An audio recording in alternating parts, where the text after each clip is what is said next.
Wat is munisipale dienste? Welkom by die Civics Academy se plaaslike regeringsreeks.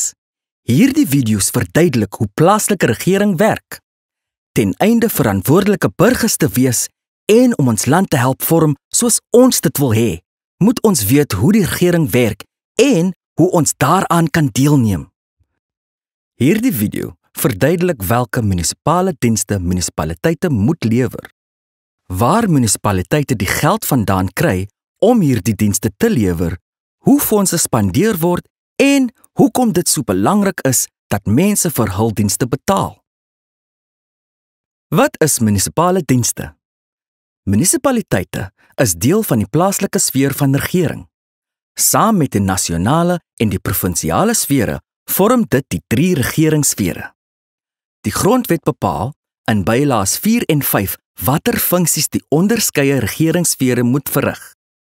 Deel B van die bylaes lys die munisipale funksies.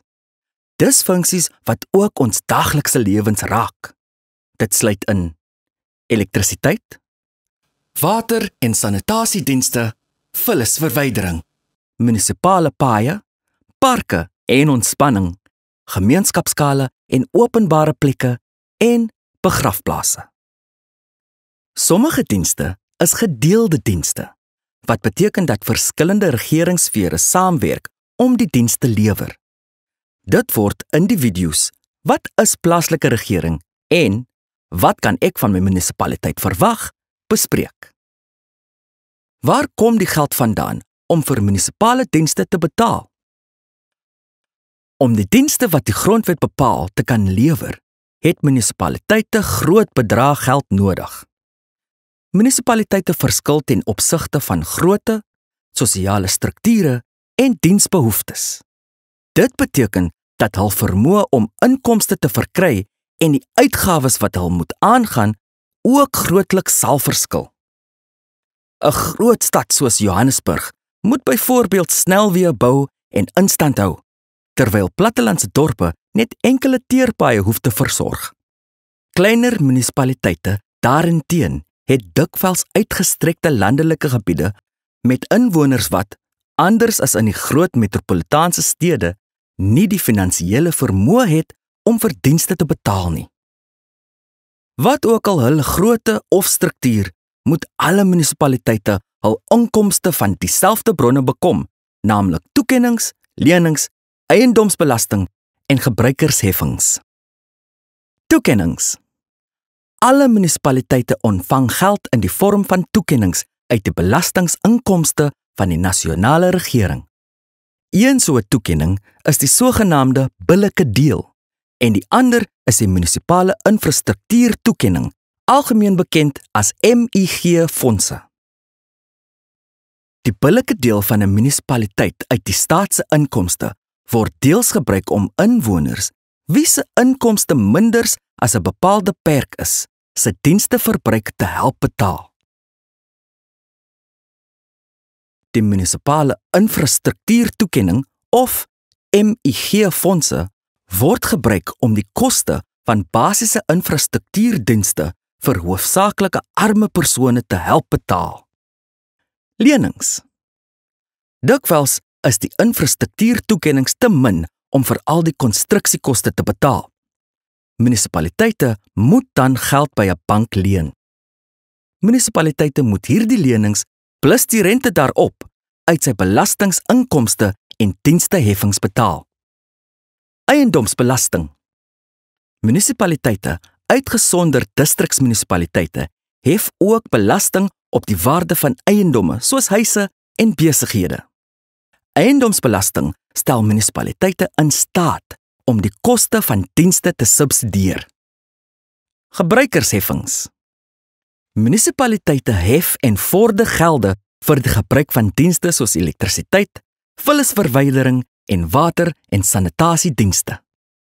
Huishoudings met 'n inkomste laer as wat die munisipaliteit bepaal, hoef nie vir die e-verbruik wat minder as die neergelegde hoeveelhede is, te betaal nie. Word daardie hoeveelhede egter oorskry, moet die ekstra verbruik wel betaal word. Indien persone vanweë die verlies van hul werk, siekte of dood in die familie nie in staat is om hul munisipale rekeninge te betaal nie, dan kan die munisipaliteit dalk help deur of van die skuld te verminder of uitstel vir betaling te verleen. Hoe bestee 'n munisipaliteit sy fondse aan dienste? 'n Munisipaliteit moet verskeie stappe doen om dienste te kan lewer. Elke stap het koste daaraan verbonde.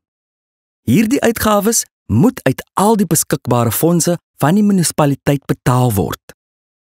Kom ons gebruik water as 'n praktiese voorbeeld. Ten eerste moet die munisipaliteit die presiese aard en omvang van die waterstelsel asook die koste daarvan bepaal. Tweedens moet die waterstelsel gebou word.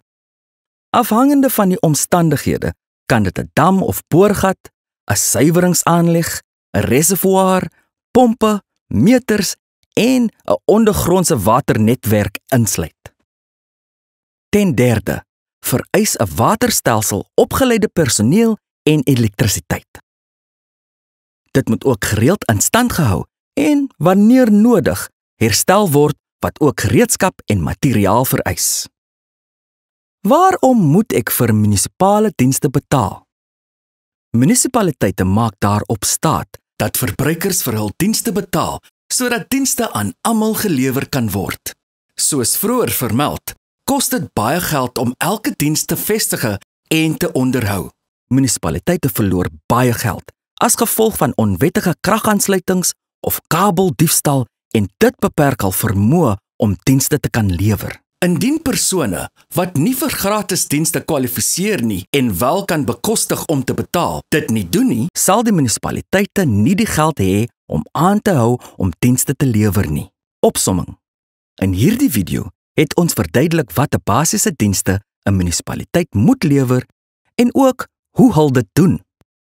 Munisipaliteite verskaf dienste soos water, elektrisiteit en vullisverwydering aan mense wat dit dagliks benodig. Om sulke dienste te kan lewer, benodig 'n munisipaliteit baie geld wat hulle deur toekennings, lenings, eiendomsbelasting en dienstegelde verkry. Dit is belangrik dat mense wat nie vir gratis dienste kwalifiseer nie, hul dienste rekeninge betaal sodat ons munisipaliteite genoeg geld het om hierdie dienste vir al die mense in ons land te lewer en in stand te hou.